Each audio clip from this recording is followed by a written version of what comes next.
Hello.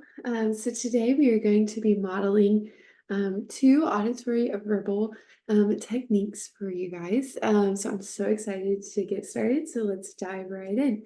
So I have two that we're going to be working on. Our activity that I'm going to show you today is potting a plant. So I have a pot here and a plant cutting from one of my plants. And I know that like growing up, my mom was always outside working, and I know a lot of families have land and just such a functional, just a fun activity that we can add so much language on. I know a lot of preschools love to plant things, and so let's begin. So the first one that we're going to be working on is called an auditory sandwich. And so that is where you provide an auditory model, then a visual model, and then you follow up again with an auditory model. And so, for example, I have a small shovel right here. And so you might tell the kid, pick up the shovel, pick up the shovel. And if they don't pick up the shovel, then you provide a visual cue. So you would say, pick up the shovel, pick up the shovel. So you're showing them that's what we're doing, picking up the shovel. And then you say it again. So while they're holding the shovel, you say, pick up the shovel.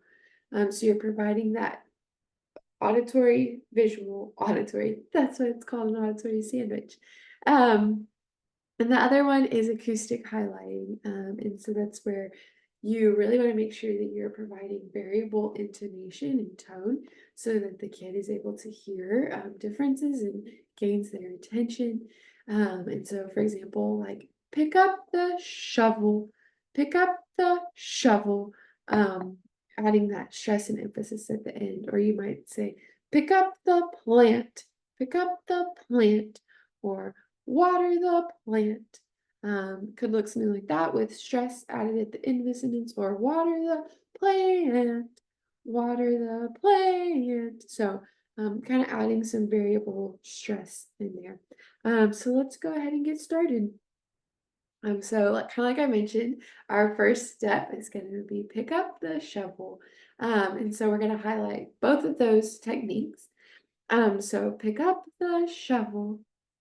Give the kid a minute, see if they pick it up. If they don't, then provide that visual cue. Pick up the shovel. Pick up the shovel. Providing that acoustic highlighting. Pick up the shovel. Pick up the shovel. And then provide that auditory sandwich again. So pick up the shovel. And then next step is scoop the dirt. Scoop the dirt. So provide that first auditory sandwich. Then we're going to scoop the dirt with the visual. Scoop the dirt. And of course, as we're doing things, we're just talking through it. And then finish the auditory sandwich. Scoop the dirt with no visual. We're just going to add a little bit more dirt here. And then our next step is going to be put the plant in the pot. Put the plant in the pot.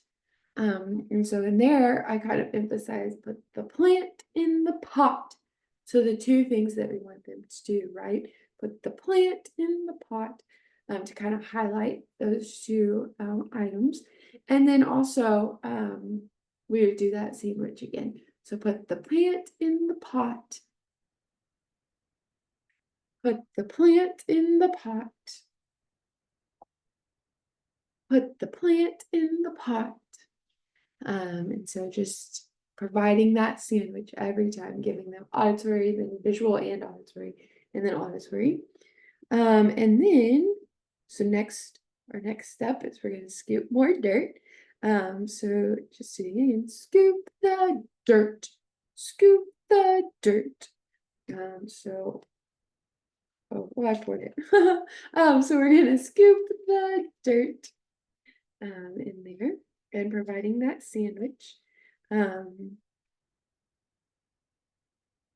saying it, then saying it with the visual. Scoop the dirt.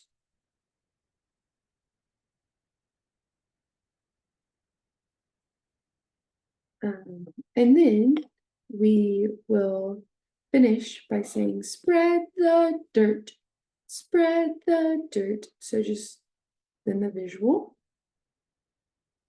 and then providing that one last one, spread the dirt with no visual. So I'm just going to put a little more dirt in here for this little guy.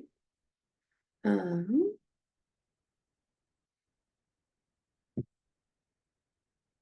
and then our final step is pouring some water to the little plant. Um, and so I'm just going to say, pour the water, pour the water.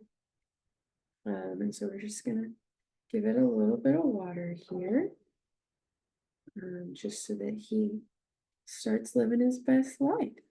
And so those are our training ideas there for you. And so just some ways that you can take this into other activities.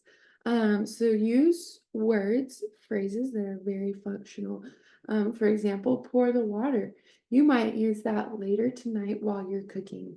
If you're making rice or mashed potatoes or anything that you need, or filling up a cup, you might say, pour the water, pour the water, and using that same phrase, that same inflection to help keep it um, consistent for them. And it's, use the same phrases at bath time. You pour the water on your head, providing that the auditory sandwich again, that acoustic highlighting again. Maybe if you're feeding the dogs, pour the food, pour the food, and pour the water. As you're watering the dog or the cat, or if you have animals outside. And of course, like it's summer, so we're outside playing in the water, we're going to the pool, the splash pad. So use these same phrases and words to help keep it functional for these kids across different contexts. Scoop is another word that just you can use for a lot of different things. And so I hope that this was helpful. Parents, y'all are doing great. Thank you for being involved in your kid's life and being engaged. Please, I hope this resource was helpful. Let me know if there's anything else I can do, any questions to ask. Here's the final picture of our plant. He is potted. And so then just, always ending our activities with that language of we potted a plant. We potted a plant. So thank you for being here. Hope you have a great day. Bye.